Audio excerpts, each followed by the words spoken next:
Hey, how you doing? This is John, and welcome to Comic Book Team Ups. It is John's Long Box, but it's Comic Book Team Up. I got so used to saying the same thing.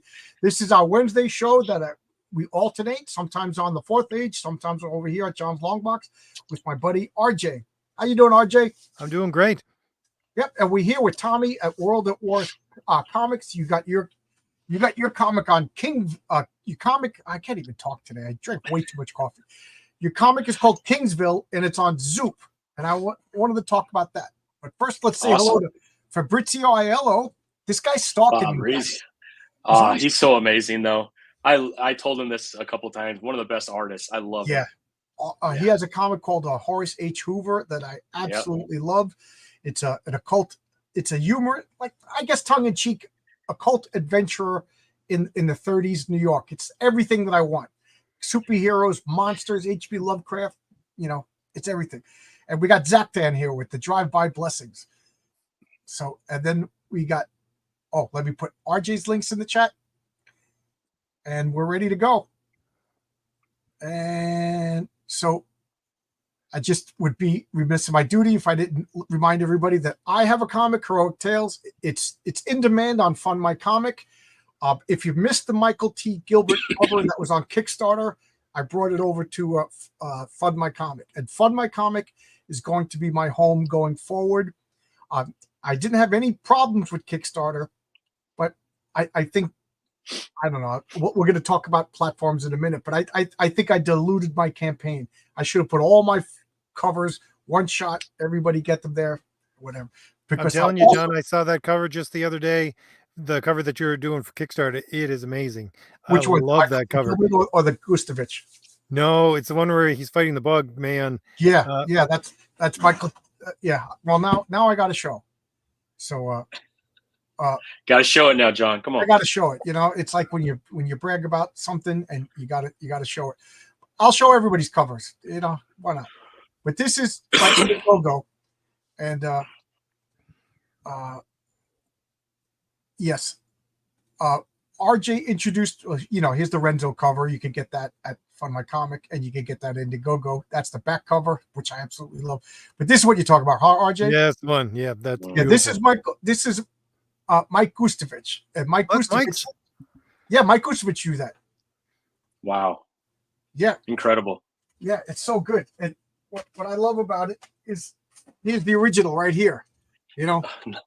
So I got this. Nice. So RJ has Mike working for him.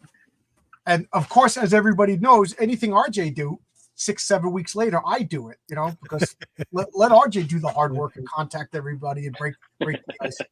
RJ starts interviewing people, I interview people, right? RJ starts a YouTube channel, I start a YouTube channel. RJ makes a comic book, I make a comic book. Mike is the only one I've had work so far on every one of my books, actually.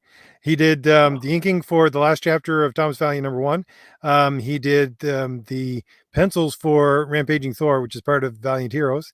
He's doing the inking for Crom the Destroyer, and he's doing the backup story, I think, for Thomas Valiant #2. Oh, wow. Cool. Yeah, I'll show with the Valiant Heroes. Got to be fair. And then we'll talk about your comic on. So this is the Valiant Heroes.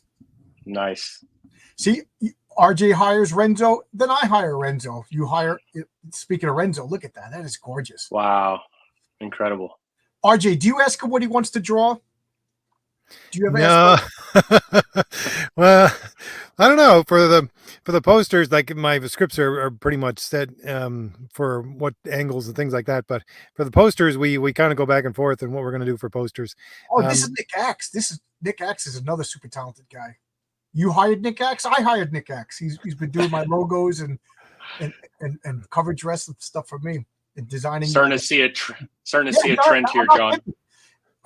When RJ does it, 6 weeks later, I do it. RJ, by the way, that house you're building? Guess who's moving in? But I asked Renzo, what do you want to draw? And he's like, sexy girls. Exactly, yeah. Same with Nick. I said to Nick, let's do a floppy sometime in the future. And he said, I can do some really beautiful women.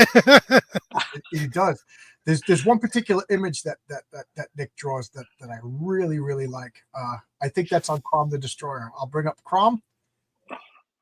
Let's see. Let's get Crom the Destroyer up here. Stop sharing that and start sharing Crom. Yeah. This.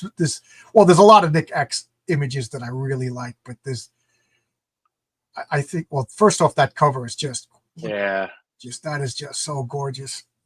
Yeah. Wow. And look at that. Damn. That is incredible. Yeah, RJ. That's Jim O'Reilly there. Yeah, that's Jim O'Reilly there. Mike doing the pencil or the inking. Dude, the detail on that is insane. Yeah. Jim O'Reilly. Yeah. I mean, you got Jim O'Reilly and Nick. Look at that. Wow. That is awesome. Where's the image? I don't know if the image is on this. With the girl with the. This is beautiful. I think it's down at the bottom. Is this a poster?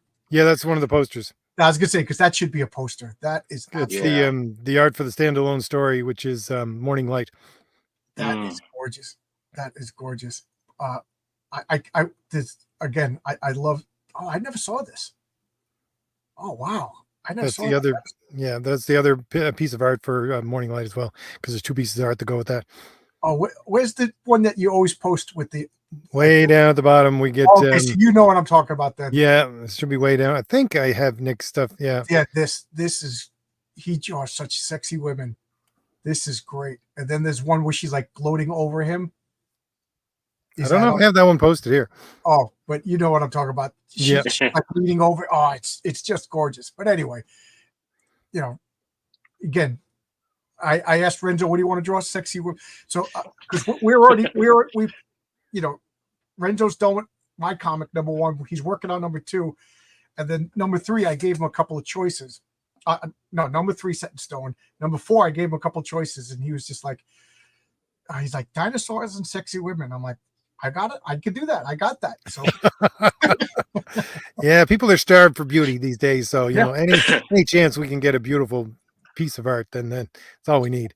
100%. I was telling Tommy about you know, how you do your Saturday lectures, I was about to say, but it's a pretty good word. RJ does these videos that are very highfalutin, but the one that you did on the left's destruction of beauty, oh my God, that I think that was one of your best videos you've ever done. It was like gave me the chills, like about how accurate it is and how scary it was. Hey, Project Analysis is another guy who's got. I just read all of his comics; they were really good. He's amazing, Paul. Yeah. I joke, but then I realized it's not a joke. We're all going to be working for Paul someday. Paul, it's just through sheer personality and determination. This guy's going to take over the comic book business. And I just would like to say, Paul, I was one of the first people to support you. So I think I have his title right next to me. Yeah, his latest Kickstarter. I know he's always got one, but yeah, Project Neosis. Yeah, he's incredible. Omega 20, incredible. Yeah, no, he's one of the hardest. He's at every con you'll ever go to. This guy travels, loads up his car, and just drives and sets up shop and sells a crap load of comic books. And he stands there and goes, hey, come on over to my table. Yes, absolutely. You have to. Yeah, he does it, RJ. He does it.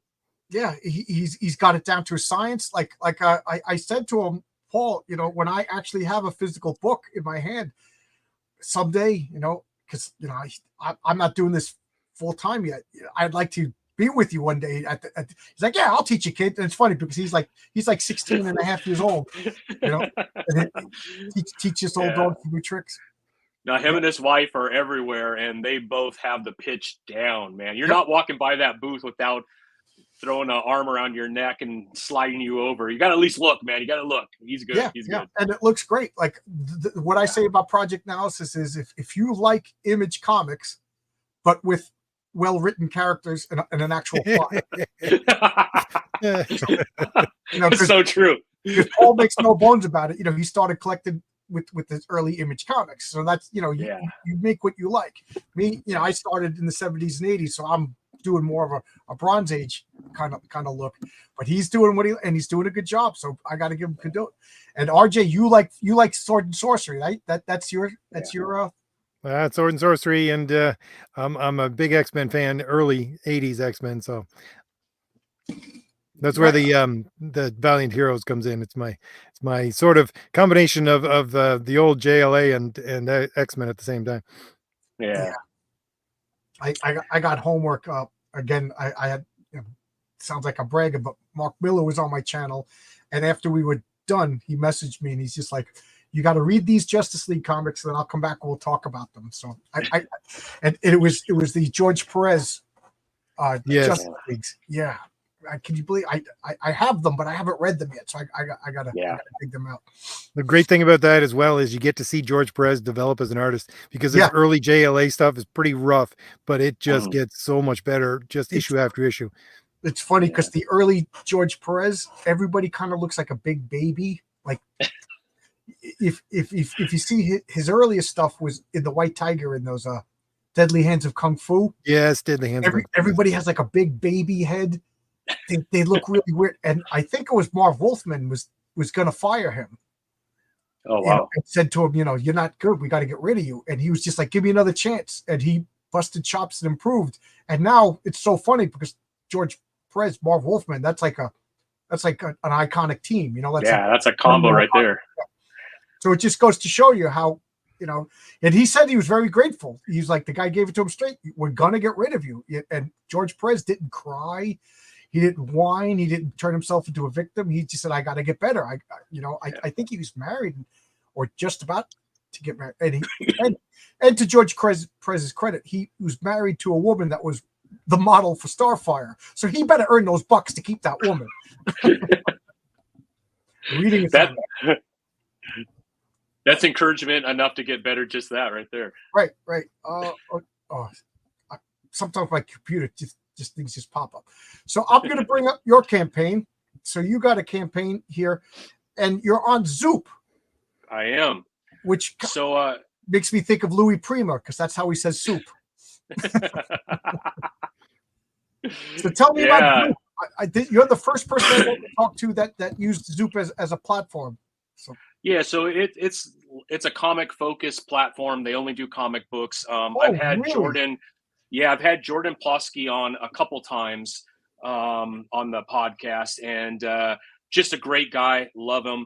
He has been huge in, passing along a lot of creators that also do, the comics through Zoop.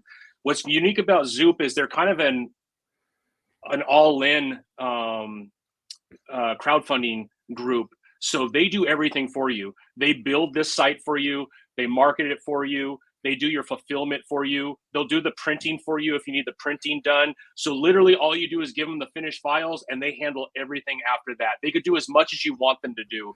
So I'm very fortunate, just because I've met Jordan a few times, that he's allowed me to be on Zoop. But if you go to the campaigns up there, John, you'll see that there are a lot of folks that have a lot greater accomplishments in comic books. You got Dustin Wynn right there with The Descender. That's his art book. And if you don't know who Dustin Wynn is, man, incredible artist right in the middle right there. But a lot of these folks on here have written, 10, 15 different independent creations. A lot of other folks have come on and taken their collected works and put it in like omnibuses or trades, and they do that as well. So yeah, they're kind of an all-in-one stop shop for an indie creator. And so I asked if I could try it, and we'll see how it works out. I've done Kickstarters before that have been successful. I'm doing Zoop. It's not always the smartest thing to move platforms, because I think people get a little like, oh shit, now I got to learn another platform. But I mean, you literally do everything you would do on Kickstarter as a purchaser. But yeah, it's great, especially if you're like RJ. I saw one of your Kickstarters. I mean, you're starting to do upwards of $15,000, $20,000, $30,000. That's a lot of fulfillment. It's probably good to look at like a Zoop if you already have a built-in fan base, because they're going to handle all the fulfillment for you, unless you already have a third party and you're good. But that's the hard part, right? You get 100, 150 people backing, and you're for 2 weeks fulfilling. That's not fun. And so I don't have a problem doing it, but others, some of these are going 40, 50, $60,000. They get 400 or 500 backers. Zoop handles all of that for them. Now, how do they, like, say because right now I have a grand total in all three platforms, 260 backers. That's a lot, man. That's great, John. Yeah, I'm again. Thank you, everybody, for a first timer. I'm very grateful, and a lot of the people back multiple books. So I'm going to say I have about 1,000 comics to send out. Yeah, 200. Three. We'll make the math easy. 300 packages I got to send out. Now, how would Zoop do that? Like, because Fund My Comic only takes 2%. I forget how much Kickstarter takes. I forget how much Indiegogo takes. How much does like, are you going to be seeing any profit after they do all of this? Because I'm paying. Absolutely, yeah. I got to pay. I got to pay for printing. I'm going to fulfill myself because I got to save money somehow. Mm-hmm. Yeah, well, if they do all in, it's about 7%. So, I mean, obviously they're doing all the fulfillment, the cardboard, the everything. Obviously, there's extra costs if you print through them, but if you're doing large print runs, because they print so much, they could probably get a better deal when it comes to printing than you doing it on your own. So that's a separate cost. But as far as fulfillment and marketing and all that, they usually charge about 7%. And for me not to have to fulfill and do all that other stuff, I'm okay with it. But I end up paying all of that when I buy my own Gemini backboards. Right, You start to add everything together. It's probably 7 to 10% anyways that you're utilizing to do the most of the fulfillment. Again, it's probably not the right platform for me. I'm a newer creator. I have not been as successful as you, John, on any one campaign, but I've only stuck to only Kickstarter. But man, for people that, have 400, 500, 600 backers, the last thing you want to do is, we both had Jimmy Palmiotti on. Man, he gets some, 700, 800 backers. It's him and Amanda and family members putting all that together. Well, that's my friend Jimmy and his wife are going to come over. He goes, just buy some pizza. I'm making light of it. I don't know what I'm in for yet because I haven't done it yet. RJ, do you fulfill yourself? Yeah, I did. First book, which was Thomas Valley #1, was 800 backers, so that was a chore. So wow. Would you do it again? Well, I'm doing it again for the Valiant Heroes. We had about 450 backers, I think, there. So, it was substantially scaled down. But I don't know. I'm really trying to get the packaging down and all that kind of stuff and connect with my audience that way. But I know that in some time in the future, I got to give that up and start, working more towards fulfilling the campaigns that are open and things like that, besides, stuff in boxes. So I don't know if I misunderstood. Are you thinking of having a fulfillment service in the future, RJ? Yeah, but again, I got to see what this next year brings. Whether or not we're going up or down for sales, really, that's what I'm looking at right now. I heard that we're going to be hitting a bad period for crowdfunding across the board for everybody. So of course, that's when I jump in when it gets bad. It is a little tough. It is crowded. There is a lot of different platforms. There's probably 6, 7 different platforms that any comic creator could use. So yeah, there's a lot out there. It's very busy on Kickstarter, so you got a lot of competition. I enjoy it as a comic fan. I've found so many amazing titles through Kickstarter, Indiegogo, and some of the other ones. I use it like a second comic book shop, right? I got my Wednesday pickup, my pull that I picked up earlier today, and then I peruse through a lot of the different crowdfunding sites, and sometimes I'm happily surprised at something that I've never seen before. So you went to Kickstarter and then found something else to back? Oh, I've probably backed about 100. You go to Kickstarter and probably look up my name, probably 150 maybe people I've backed in the last year and a half, 2 years. So I try to do my part in the community as well. So I back way too many people. Like every day I back it, and my wife's like, "I thought you stopped." No, my wife does the same thing. It keeps hitting the same card. She's all, "What the hell are all these Kickstarter things?" I'm like, "Oh, they're just fees. Don't worry about it." And then I get a box in the mail. She's like, "What the hell is that?" She's starting to put 2 to 2 together. So it's getting harder to lie around the wife. She wouldn't mind. It's just that I've been out of work now for 3 months. Yeah, exactly. Because I went to Kickstarter and I backed exactly one thing that I wasn't looking for. Like I went to back something and then something else caught my eye, and I'm really glad I did. It was really good. It was a comic called Trombone Man. I'm big into Jamaican ska music too, so it's a comic book about Jamaican ska. And I've actually had the guy on my channel and we talked about it and everything. So that was really cool. But Indiegogo, I've never went to Indiegogo and then bought something else because it caught my. But Fund My Comic, it happens too much. Fund My Comic, I see so much stuff. So what do you call that? You're window shopping and then you find other things. But but it happened once on Kickstarter, never on Indiegogo, and a lot on Fund My Comic. So I don't know. I'm kind of loyal to Fund My Comic because I did pretty good on it, and like I said, I made every possible mistake possible. I think Luke said I invented mistakes, but Luke being the owner of Fund My Comic, but he gave me his phone number and I was able to call and fix it. So I'm like I was saying to Tommy before we went live, I'm a pretty loyal guy. RJ was like the first person to ever talk to me, on YouTube. So I, whatever RJ wants, he gets, as far as I'm concerned, and that's the way I feel about Luke. He went above and beyond. He earned his 2%, and and he's only asking 2%.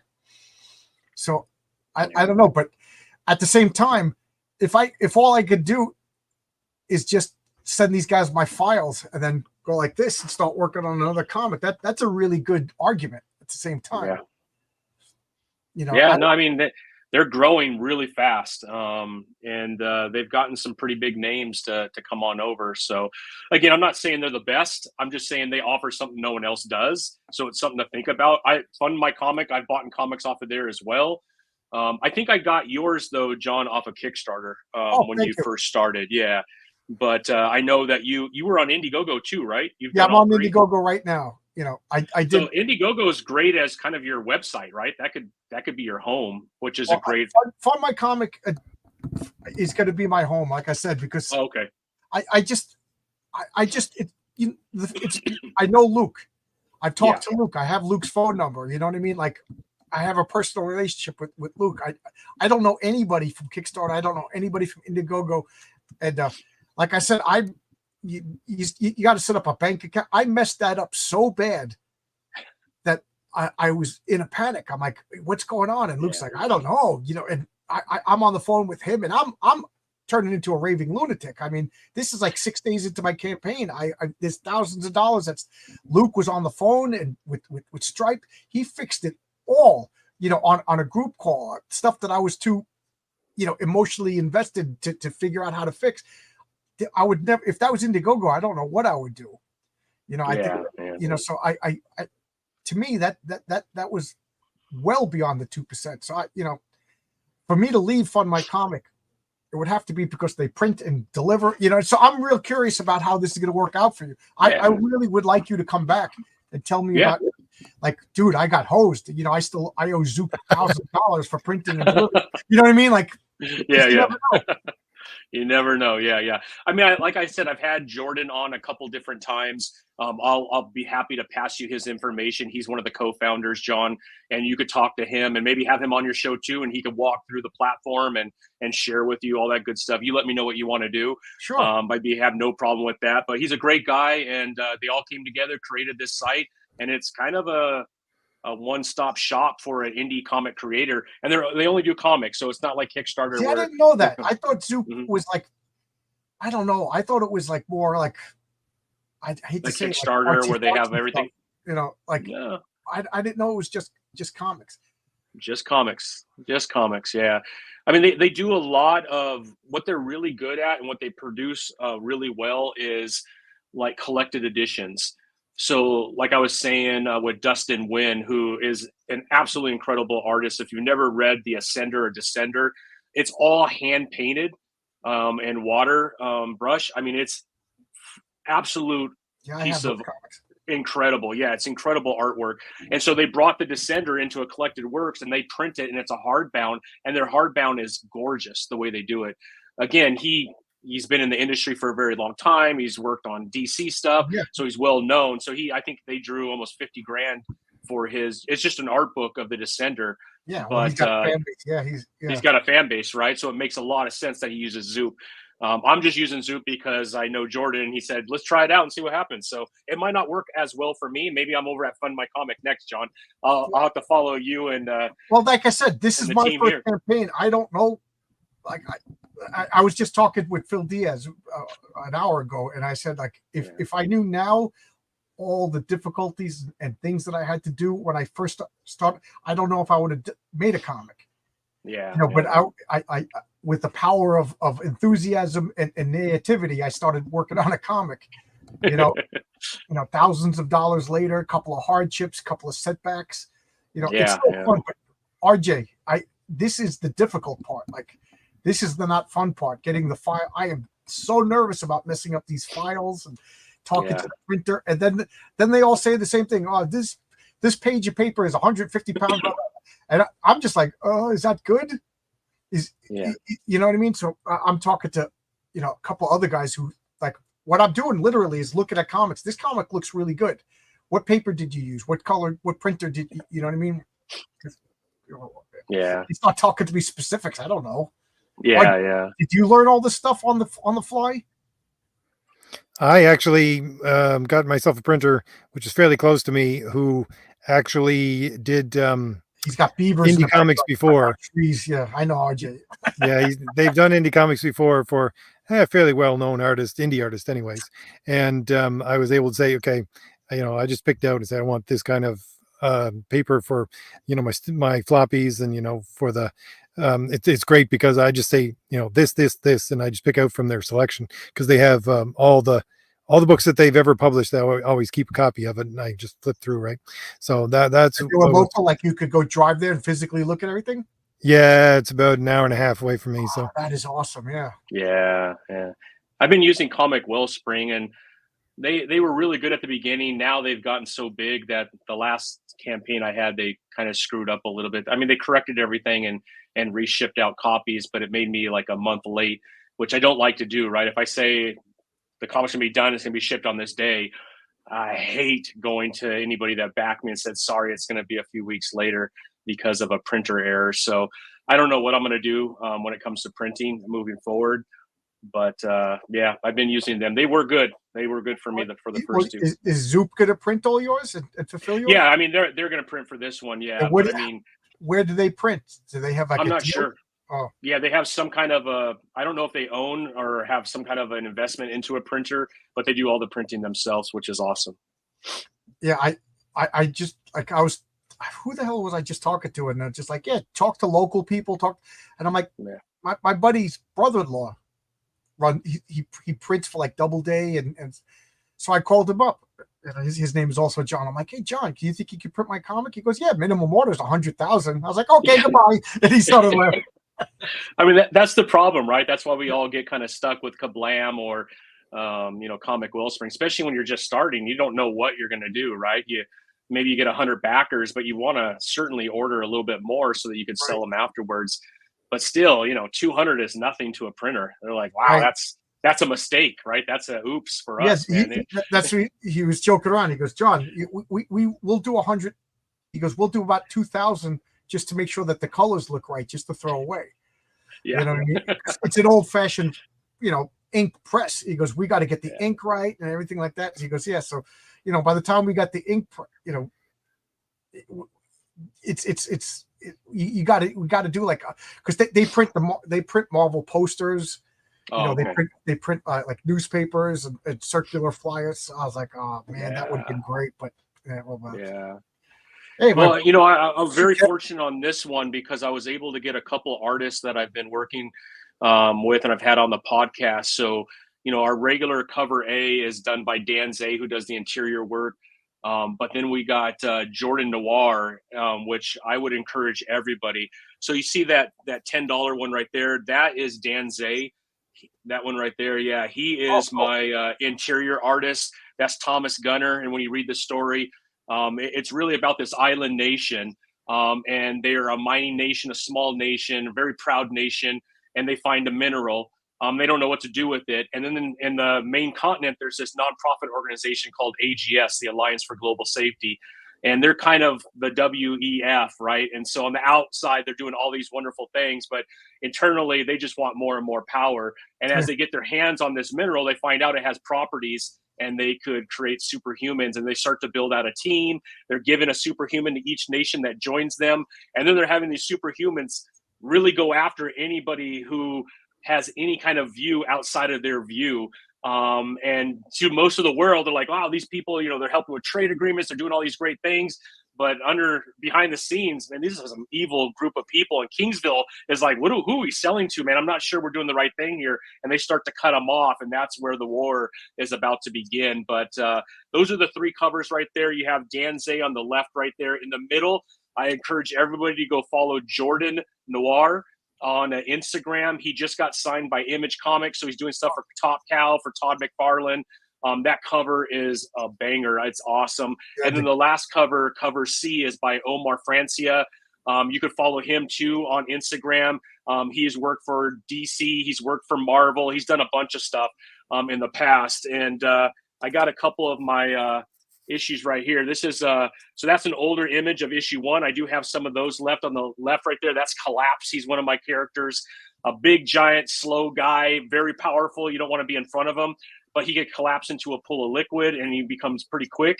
But yeah, that's issue 1. Issue 2 right there is a Will Torres cover, which is kind of Dr. Derrickson, who is the head of the AGS and that superhero team I was talking about. And then you have the Dan Zay cover at the very end. Cool. So if you're looking for all 3 issues, there will be a bundle for that. But I have my newer issue 1 right here because we've gone into second printing with Dr. Derrickson. And then I have my issue 2 right here, which is pretty cool, by Dan Zay as well. So yeah, it's pretty fun. I've loved the process. I don't know about you, John. It's stressful, but I've loved the process. Most of my sales actually come from my TikTok shop. I sell a lot of comics through TikTok. So once the crowdfunding's over, I just put it right over the TikTok, and I do pretty well there. And then I try to hit as many local cons. I don't do San Diego; it's just so expensive, and really, it's the hotel that gets you. You know, they charge $400 or $500 a night during San Diego Comic-Con. So I do a lot of small cons around the area. That's actually where I've met Paul several times, and it's been a blast, man. Yeah. So what do you? This is the first time I'm ever hearing about a TikTok. What do you do on TikTok? I don't even have TikTok. That's like, that's for you youngins. RJ, yeah, right? I'm 50. So I've seen RJ doing his viral dances on TikTok. That's about it. Yeah. So, I mean, just like you, John, right? My biggest platform is my podcast. So I do a lot of interviews. I just had Jason Fabach on this morning. So that will launch on Friday. So I do a lot of interviews with comic book creators, and that's kind of my thing, right? And then obviously I'm a big collector of action figures like yourself. But I'm not a big board game guy like you. I got to get into board games, man. I know you're huge on board games. Oh, that is sweet, man. Yep. What did you just get that delivered? Just got that today. Yeah. Yeah. I forgot I pre-ordered it. Yeah. Odin, So Odin's my favorite fictional character. Odin. Oh yeah. Odin's awesome. Yeah. Odin, yeah. Santa Claus, Captain Kirk. Those are like my top 3. Yeah. That's a good 3. Yeah, so that's my biggest platform, and then I just blast it everywhere. I'm on TikTok with my podcast. Instagram's my largest. I got about 30,000 followers there. So that's my biggest platform, and then my podcast. But, like you, I love comic books. I've had this story in my head for about 10 years. During the pandemic, like most people, I was not doing a whole lot. My wife said, "You're driving me crazy. Why don't you do something?" So I did a comic book, and it's been fun. So how many years now have you been doing this? I didn't. My first comic book launched on Kickstarter last year, but I was working on it for a couple of years, just trying to figure out the process. I wanted to go slow. I wanted to find a good artist, someone who was going to be consistent with me throughout the process. Nothing worse than having your first comic and then having to switch artists, which happens. It is what it is. But I wanted to try and not have that happen. RJ, you know that Mark Miller backed my comic, right? I didn't know that. Yeah, you know what that means. What's that? He's poaching RJ. So I see. So yeah. Which it sounds like you poached, right? So it sounds like you're all losing this guy. So I told Renzo that. I said, Mark Miller backed my comic, and I said, that means he's going to make you a millionaire. And then RJ Renzo goes, well, then I'll draw your comic for free then. And that's awesome. What you say now, but you know. Yeah. And RJ, I'm gonna have to jump on that Crom the Destroyer, man. That I'm a big Conan fan. That looks awesome. Yeah, unfortunately, just the problems that you were just talking about. We've had problems. We're very late on that because I had to switch artists out, and I did not want to compromise on the level of beauty that Jim O'Reilly brought to that first chapter, but he just couldn't finish the rest of the book, so I went with Nick Axe, and it's a different kind of chapter 2 and 3 with the style, but it's as beautiful and detailed as the first, so that's what I wanted to give my my audience. Both your artists are so good, you know, man. I like them both for different reasons, you know, they're so good. Well, those pages that you showed on the Crom the Destroyer are some of the best pages I've seen. I mean, that was absolutely incredible. Sorry you had to, I mean, it happens, right? But sorry you lost the artist, because that was gorgeous, man. Yeah, it's just because we're in an indie space, and a lot of the people that want to work are also doing their day job. And Jim said, "Listen, I'm moving halfway across the country, getting a new job. You know, I can finish chapter 1, but I can't do 2 and 3." So, yeah. It happens. I've had some, you know, just in the one comic that I didn't even finish yet. I had people like, "Listen, I got to move on." Day jobs, or they got hired by somebody who could pay better, or whatever. You know what I mean? It just happens. Yeah. It's kind of rough. So that's why. Especially, I mean, my books are about 80 pages plus. So, you know, that's a big ask for indie artists. So Mike's Total Dragon Channel wants to know, what are your comic influences? Which runs and creative teams? Wow, that's a good question. I mean, I'm obviously a big Mark Millar fan. I think from an indie creator standpoint, especially last year, working with Jorge Jimenez on Nemesis, and then obviously Nemesis 2 has been a lot of fun. Now he has a sidekick, but Mark Millar, I think, is one of the best writers. Jeremy Adams and Harmonico right now on Green Lantern. I'm really happy with Jeremy Adams and what he brings to comic books. I think he's one of the better writers over at DC right now. And I'm really enjoying the Green Lantern run that he's currently on right now. It's been a lot of fun. And, you know, DC has shed a lot of talent over the last couple of years, and it shows in a lot of their titles, right, with Jeff Johns and Scott Snyder, although he's back now, which I've heard the new Absolute Batman is actually really good. It looks funky, but all the reviews I've seen have been very good. So I can't wait to get my hands on it and see. It's funny because I don't know. I just, whenever I see like, oh, it's another rendition of the same character, I'm like, I don't want to do it. Yeah. Like even with Marvel, I didn't get the Ultimates.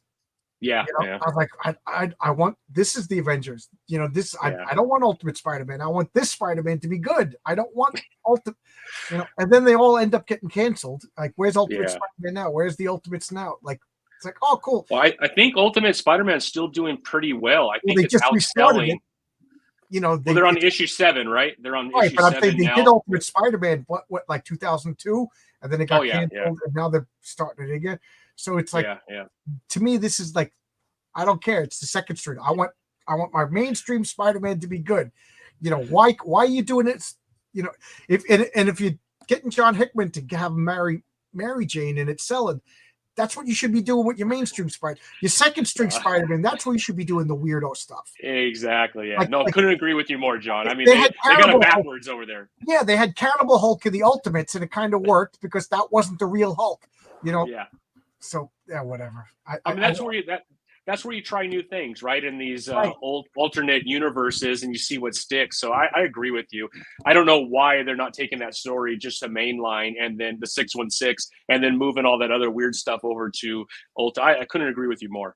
Yeah, I also don't like alternate versions of characters. Like in a fantasy world where all of a sudden long box comics go great, and I do really, there's still going to only be one Patriarch. I'm never going to have, you know, Patriarch from Earth 7 and Patriarch from, you know, Earth 97, and you know what I mean? And then the female Patriarch, which makes no sense. But I'm never going to do any of that stuff, you know. I think you'll make a lot of fans happy. I don't know if you've been following on Twitter, John, if you were LinkedIn or not. I think Dave Brink was saying, "Hey, let's get a whole bunch of indie creators together and do a book together." Right. So, yeah. I told him, I would love to. I would love to do anything with Dave Brink. I don't know if you're familiar with Dave Brink. He does Genuine Comics. They're awesome. Mm-hmm. Perfect. I think he's from the Netherlands. He's doing American style superhero comics better than anybody in America, if you ask me. He's doing it right. Wow. Yeah. So that's awesome. And I know Tonic Mole wants to. He did a crossover with a whole bunch of characters. He wants to do something again, and he was just reaching out. I was like, yeah, I would love to. And there's going to be kind of a minor crossover in issue 1 of Heroic Tales, but it's not really a crossover. I'm vague on purpose. So people don't know what I'm talking about. I don't know if you find it this way, Tommy, but I think what we're doing here, each of us and all of our channels, is laying the groundwork for the future of comics. I mean, at very least the future audience of comics, because it's very small where things begin, and I guess I'll quote Egg Chen, it's always begins very small, right? Comics was always something, when I was growing up, was a niche thing that was for people who, were not mainstream or into a lot of mainstream stuff. But I think that's what we're doing here and making a lot of connections that will be fruitful in the future. So. I love it. Yeah, no, I completely love it. I watch, I need to get on you, RJ, man. I love those titles that you have. So I apologize. I'm being exposed to them for the first time on the show, but I'll jump all over those, man. They look beautiful. But I've been following John for quite a while and watching his show, and he's had me on before, and I've had him on my podcast. So I love what you all are doing. It's been a lot of fun watching, and I'm a big backer, so I can't wait to get my hands on your stuff, RJ. It looks beautiful. Yeah, I got all of RJ's stuff. I just had Phil Diaz on, and I didn't, I've been on panels with him before, but I never saw his books. And then if you saw by the end of it, I was like super excited about his characters and his world building and everything. I was like, So it's even somebody like me who does streams like 3 or 4 times a week. I don't know everything that's going on, so I kind of get embarrassed when somebody comes on my channel and I don't know their stuff. I'm actually quite the opposite. When I have somebody on, I say, okay, I want to start, I don't know really much about you, just inform me to inform the audience. I like to go in cold because there are just so many people, like John said, so many people out there. You can't find them all, you can't track them all down, because this is every nook and cranny. Everybody, you'll find somebody new, right? So it's exploration. And that's honestly, that's the thing I really miss about comics, is that to me it was always a hunt. You could not guarantee that you're going to get your next issue of X-Men or whatever it is, where you get to the store, or whether or not there'd still be copies of it there or stuff like that. And I miss that hunt. And when you can order anything online, go to, I don't know, comicshop.com or whatever, and just get whatever issues you want. The hunt feeling is gone. But the fact that we have this kind of world within the indie comic sphere, it gets me back into that feel, which I love about comics. It's funny that you said that, because I keep talking about, like, when I was a kid, the Micronauts comic by Michael Goldman and Bill Mantlo. Yeah. I freaking love that comic. And I do realize, like, I forget who it was. Says, I just read it. I didn't think it was that great. And I'm like, oh, that great. It was one of the best. But I realized part of it was because when I was a kid, I think I was in 3rd and 4th grade when that comic came out, and I would have to sneak. Like, I wasn't allowed to be on the bus. So I would, I'm going to go to RJ's house. And then I'd get on the bus, go to the next town over, look at their 7-Eleven, take the bus home, find it, and then go here. Oh, they didn't have it. And part of it was tracking it down and finding it, and then, the chase was part of that particular run. Same with the early John Byrne X-Men, forget, they weren't that popular until like around X-Men 150. X-Men was really hard to get back then. It was hard to find. So the chase, I think, added a little bit of like fun to it. Yeah, there's a lot of folks also producing kind of Bronze Age style comics that have been a lot of fun. I don't know if you guys have seen Power Comics. They have a line called The Masters. Yeah, it's called The Masters, and it's a Bronze Age style comic. Even he puts ads in there, like the old Twinkies ads from that time frame, and it's a lot of fun, and it brings me back to a lot of fond memories. And the stories are just really good. The art, all of his artists are from the Bronze Age, so he's been working with retired artists to come back to help him with all of his titles. Oh, cool. So there's a lot of amazing artists on there, so you guys should check that out too. But it's yeah, if you're not into a lot of the new stuff because of where stories are going and all the weird stuff that's happening in comics, I just go to like the Masters and other groups like yourself, RJ and John, just to bring that old school style, man. It's called Power Comics Group, yeah, and you can look. It's called the Masters. Send me a link on Twitter later. Yeah. So it's funny. Yeah. Kevin's my old roommate back in Albuquerque. He says I don't remember, but I got him that entire Micronauts. Don's was a local comic book store back there. Oh, really? I used to date the woman that ran the store, so she must have gave him to me because she gave me the entire run of Power Man Iron Fist. Oh, wow. Issue 4. That's the one with Man Thing on the cover. I think that's a good one. It's only like $2. What do we got here? Okay, you just put. That was their. I think that Kickstarter is over, but that was one of their Kickstarters. So it gives you an idea of their characters and the art. He's great, man. Austin's awesome. He lives right outside of Chicago in the suburbs, and I've had him on the podcast a couple times. He's amazing. What is it? So who are the Masters? Oh, the title's called The Masters. Oh, cool. And it's a 4-part series. He just I think ended with part 4. There he is right there. But man, if you follow him on Facebook, you'll see all the amazing artists that have worked on all. Jimmy Palmiotti's one of them, who has worked on his stuff. So yeah, great storylines. Very old school Bronze Age. He loves the Bronze Age, so he's recreated that in all of his characters. It's awesome. I love this look. It looks like an old Marvel. Yeah, I'm trying to see some of it. Artists: Joe Rubinstein, Val Mellerick. Okay, yeah, Joe Rubinstein. Yeah, these are classic. Alan Weiss. Yeah, I know all these. Wow, Power Man. Oh, cool. Homage covers they did.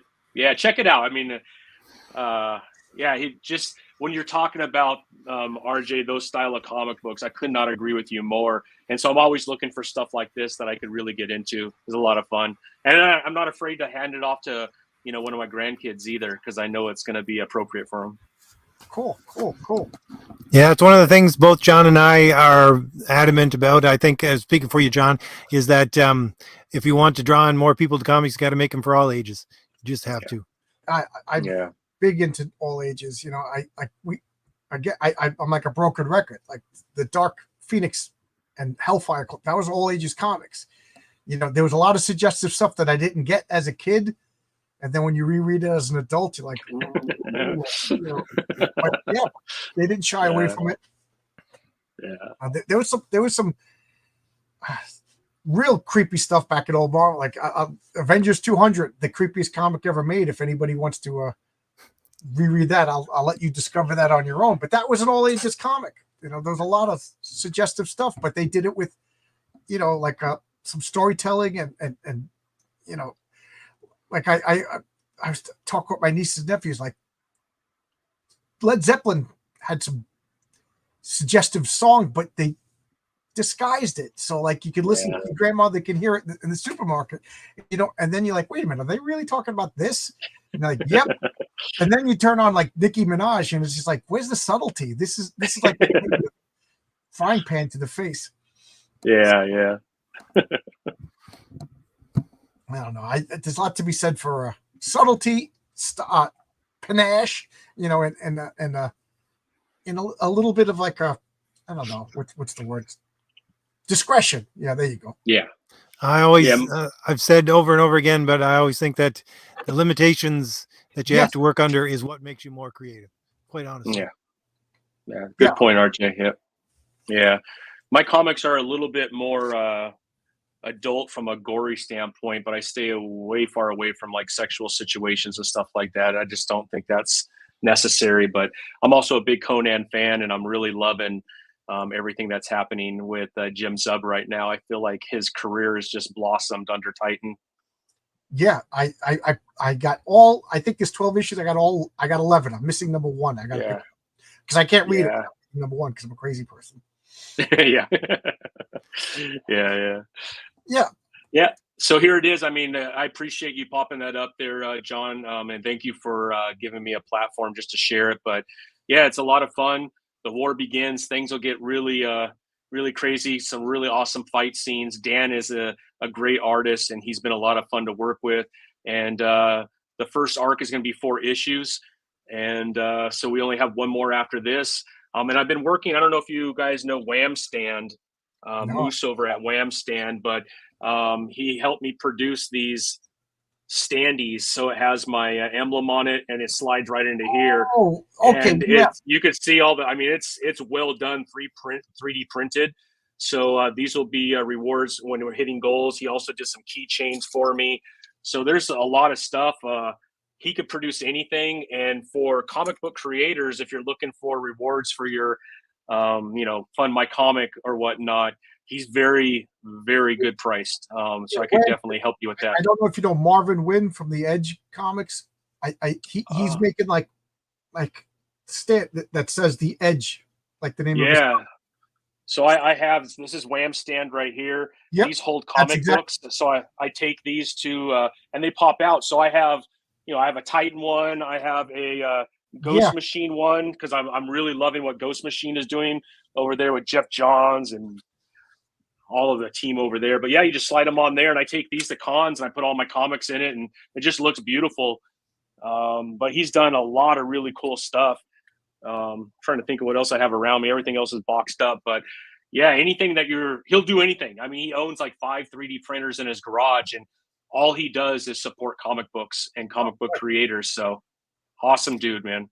That's another one of the things that I love about this space, is because, I do videos that go into depth about what's not working for the last, 5 to 6 years in mainstream comics. And it's the fact that, they could hire some people who just love comics. I mean, we know the fact that they're not paying really good wages for people who are doing comics, but honestly, you could substitute that with saying, okay, I want to work on comics. I'll take whatever I can get because I'm a comic fan. But they won't hire those people because they just can't get people to destroy stories if they love the stories, is the thing. But the people here, just like you, I have guys saying, I want to do T-shirts for you or something like that because I love comics and I want to do something, for you. And the fact that you have people who love comics to the extent that we do, and when they don't want to be a part of the creation.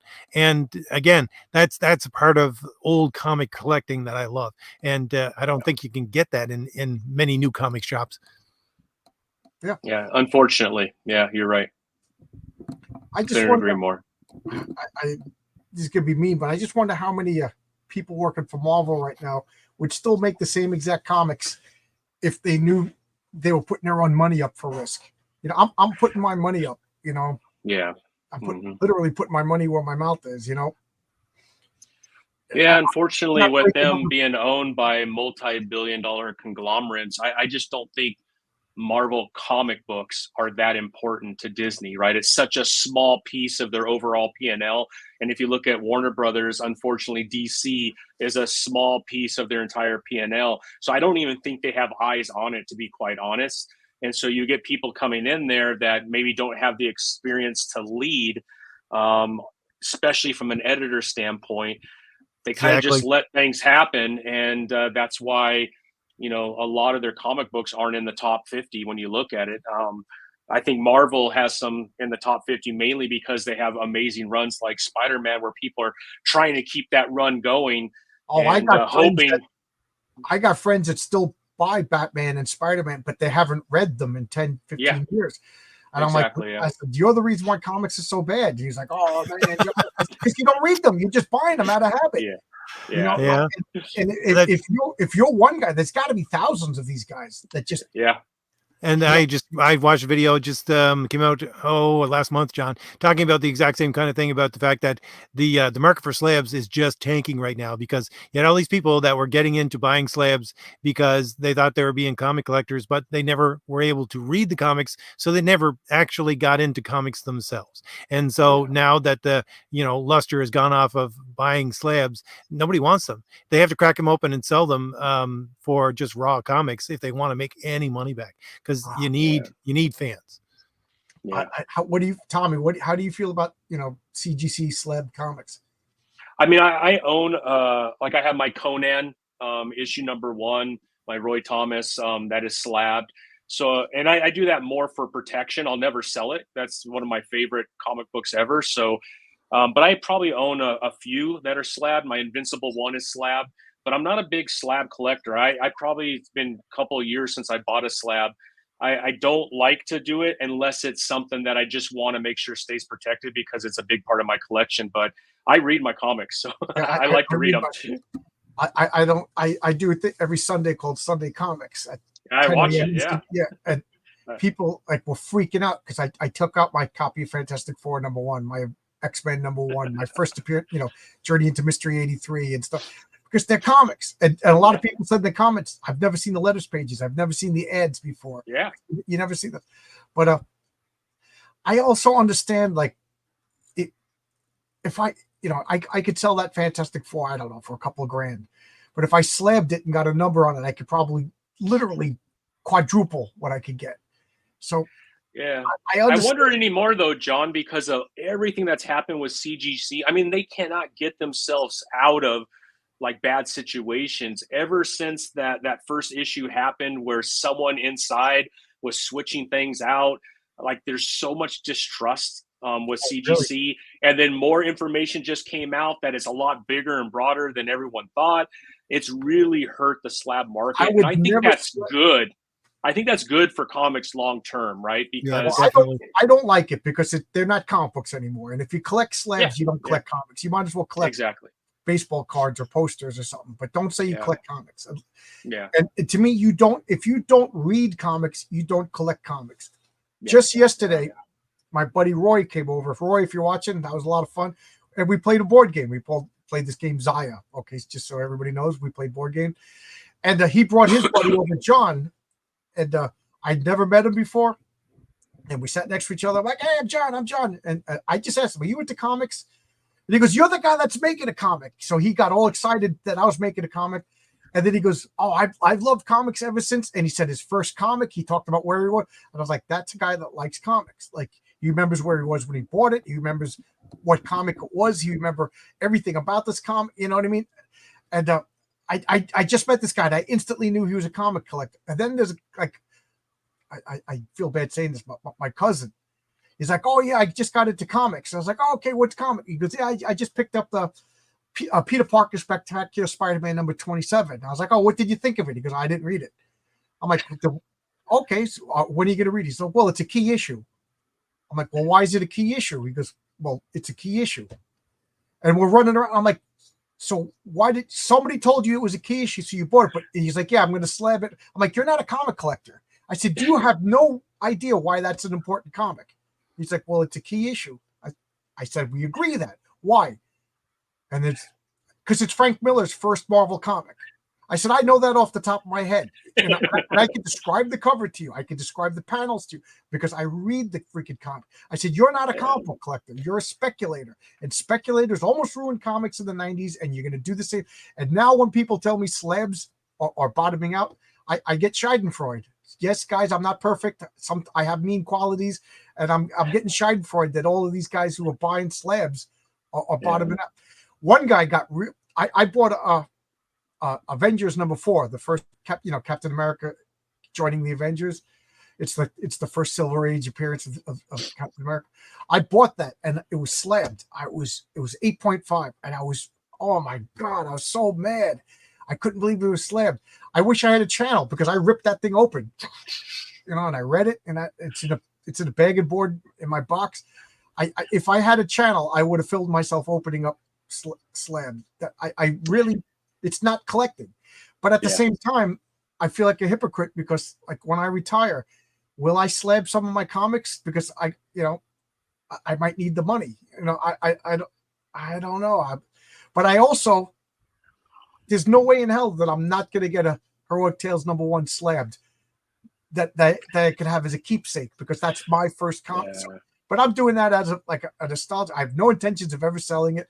And let's be realistic. Who's going to buy that comic, for more than $10? Because that's what it costs. So I don't know. Yeah. I think there's a place for slabs. If you want to, it's a good way to protect your comic. People are slabbing the dumbest things, literally the dumbest things right now, hoping that in 10 years they're going to be millionaires off of it. And that's what hurts the comic book market. Right. But if you got a Fantastic Four 1 or a X-Men 1 or something like Hulk 181, that's like, if you've read it, you've enjoyed it, it means something to you, you slab it. It's probably worth slabbing if that's what you're into. That doesn't bother me as much, but when people are walking in on a Wednesday and Dynamite has 20 covers of a Disney, whatever villain, whatever, and they think that cover Z is going to be worth $1 million they're slabbing, hey, more power to you, buddy. But you're not helping the comic book market by doing that. You're encouraging these publishers to do crazy things like that. That's not my thing. Like, again, whatever you want to do is up to you. I don't think that's valuable, and it doesn't help the industry at all. Yeah, I don't know. Every comic that I buy, I'll read. Yep. Again, I still have like 17 long boxes of comics that I haven't read yet, but they're not mixed in with my comics yet because I have to read them. Yeah. File them, put them in. There's a nut job process that I have to follow, but comics are for reading. And if you want to get rich, buy stocks. I invested Bitcoin too. I have no problems with being rich. I'd like to be rich, but like comic books are, I don't know. It's like, do you want to get rich off of talking about baseball with your buddies? Because that's what comic books are supposed to be, hanging out with your buddy. Yeah. Like I also like to play Dungeons and Dragons. How can I get rich off of playing Dungeons and Dragons? Hey, RJ, if you could figure that out, man. Sometimes it's just entertainment and you're not going to get rich off of it. I think that's okay. I need some of that, right? I need an escape from my daily life, and comic books have always been my escape. And I like you, John and RJ, I read them because it's an escape. A lot of the stories are amazing. And I love it. Yeah, I always say the fact that the stories for comics, and it's all sequential art. The stories for sequential art is between the panels. It's in the gutters where your mind takes over. And if you can't actually get to see anything besides the cover, you're not enjoying anything. Yeah, couldn't agree more. I don't know. I also can't read digital. And I do understand people who, they don't want to pay the money or a digital is also a good way to get that Fantastic Four #1 that you. But I want a book in my hand. I want a comic in my hand, Yeah. I do have the DC app, and I do have the Marvel app, and I do go in there and I'll reread old stories if I don't have the comics here. But I agree with you. It's something about holding it, the smell of a brand new comic book, the feel of flipping the pages. That's why I enjoy your morning show on Sundays, just to see you switch I hope that's not a lost art, right? With everything that's going on, with everything being digitized and all that good stuff. I like what Fabrizio said. By the way, Fabrizio has a wonderful comic called Horace H. Hoover. I think I think your website is horaceHoover.com. If he's got 3 issues out, the 4th issue is coming out any minute. Somewhere there's a 10-year-old kid who wants to read his dad's comics, but they're slabs. That kid will turn into a serial killer. See, guys, slabbing comics creates death. All right, that's it. Future storyline of Horace Hoover right there. Yeah, there you go. But on the plus side, when he kills people, at least the comics won't get blood on them. Yeah, exactly. You could just take a Windex and wipe off that slab. Yeah, Global Comics is good. Yep, that's Global another good one. That's a digital reader, right? Yeah, it's a digital reader. They do have.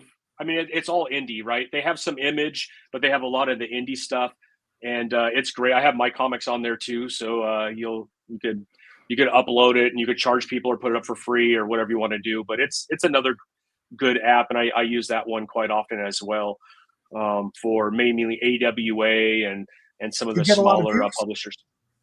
Yeah, I could look and see. I think I have about 400 and something people who have read my comic on Global Comics.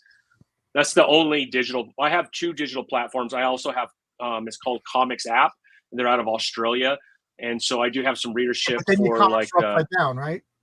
because I'm sorry. Your comics are upside down because yeah, exactly. 100%. They're harder to read, John, but someone's doing it. Someone's upside down there reading them. Yeah. No, I'm just curious, and like, because I was one of these people that would just like, like if you get something free, a digital, you're never gonna buy it. Like I remember the very first time I heard about this, I think it was I can't remember, but I think it was Radiohead. They just gave away their record for free and said, give us whatever money you think is fair. And they ended up making a killing. And I was like, to me, that's counterproductive. And then I'm living proof because I get Pandora. I listen to Pandora at work. I'm on a construction site. I'll put on the little speakers and I'm listening to music. You put on a Led Zeppelin station, and next thing you know, they're introducing you to songs you never heard by. And I'm like, oh wow, I've bought more records in the past 3 years than I bought in the past 20 years because of listening to a free site that played music for free. So, Global Comics, I don't know, maybe somebody like, I like that Kingsville. I'm going to buy them. Like, has that happened? Do you know? So I don't want to put every issue obviously free on there, but once you start to get to issue 3, 4, and 5, sometimes it's okay to put your first issue up there free, let people experience it, and then they could come and purchase the next issue. I think that's how a lot of publishers are using it. So you'll see like Boom is on there, AWA is on there, Image is on there with a lot of their titles, Top Cow. You throw on that first issue, you get them hooked, and then hopefully they will pick it up the next one. Yeah, World at War Comics on all platforms. Yeah, we follow each other. You'll see. War Geeks Network follows me. I follow all these guys. There's a lot of indie books there. Yeah, again, I'm still dipping my toes in the water, and I don't know. What my you asked me what my plan is going to be next year. I said I don't know. Yeah. I'm kind of just focusing on getting the comic book out.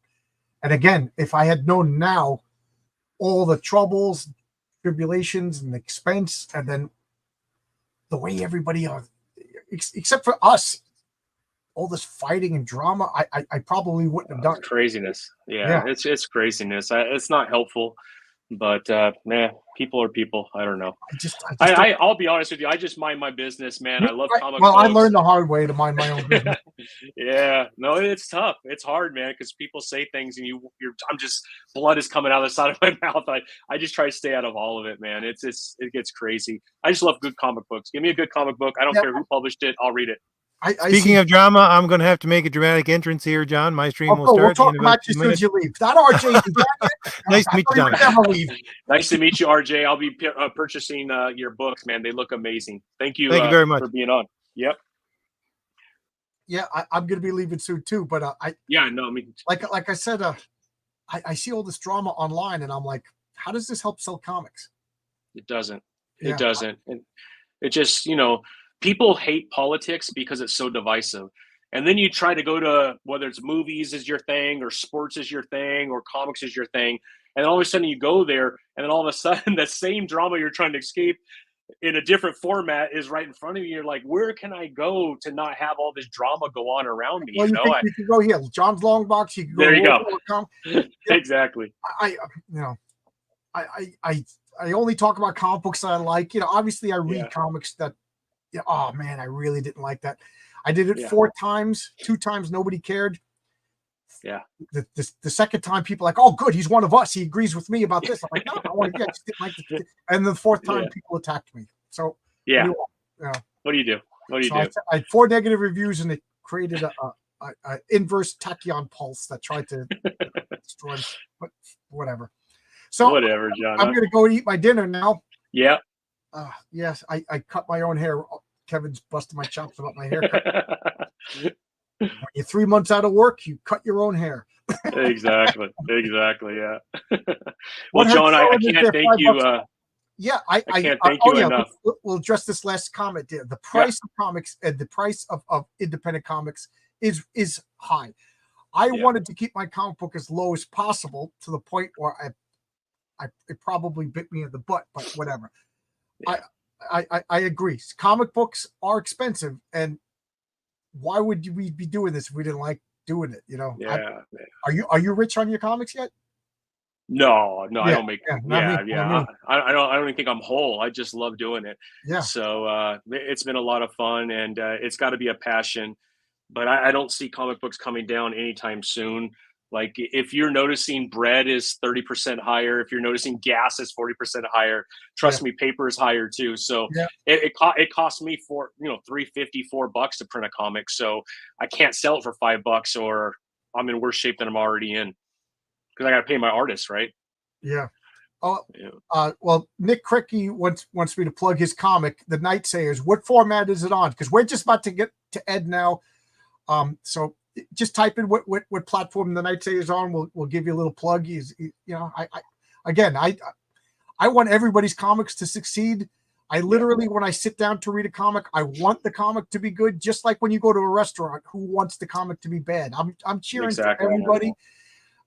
So go to Kickstarter and check out The Night Slayers #1 by Matthew Crick. He's a longtime watcher. I want his comment. Send me a message. Maybe you come on the channel yourself and talk. You know what I mean? We'll give you your own, because I like talking to people about comics. Yeah, they're not coming down. They're not. Yeah. I know we got to lower the price of gas. We lower the price of fuel. And that helps everything. Everything else. The price of fuel. Yeah. It's like the leader of the price of everything else. But before this is evolving into politics. I don't want it to go to politics. So we'll end now.